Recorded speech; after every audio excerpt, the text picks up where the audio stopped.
కృష్ణా జిల్లా గుడివాడ నియోజకవర్గం నందివాడ మండలం పోలుకొండ గ్రామ శివారులో లీజు వివాదం ఉద్రిక్తతకు దారితీసింది. నాగభూషణపురం వద్ద 60 మంది రైతులు పంట పొలాల చెరువులుగా మార్చి సాగు చేస్తున్నారు. ఇక లీజు గడువు ముగియడంతో ఎకరానికి 80,000కి ఇవ్వాలన్న వర్గం 90,000 ఇవ్వాలని డిమాండ్ చేసిన మరొక వర్గం మధ్య వాగ్వాదం జరిగింది.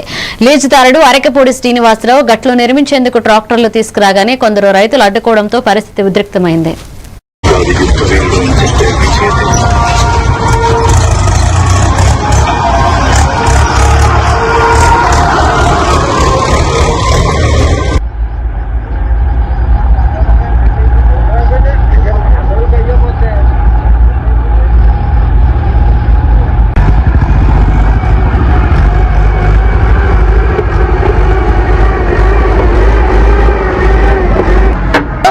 ప్రతి మనిషిని కూడా ఇక్కడ మా మీద దౌర్జన్యం చేస్తున్నారు.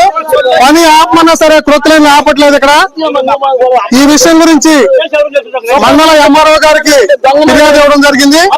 అయినా ఈ రోజుకి ఎవరో కూడాను ఇంతవరకు దీని మీద యాక్షన్ తీసుకోలేదు. మెజార్టీ రైతుల్లో మెజార్టీ అది 90,000గా మొగ్గు చూపగా దానికి ఓటానికి వెళ్ళిపోయారు. అందరం మళ్ళీ మాట్లాడుకున్నాక చేసుకున్న ఉద్దేశంతో వెళ్ళిపోయారు. వెళ్ళిన తర్వాత ఇందులో ఉన్న రైతులు ఒక 5-6 మాట్లాడుకుని వేరే చంటి అనే వ్యక్తిని తీసుకొచ్చి అడ్వాన్స్ ఇప్పించడం జరిగింది.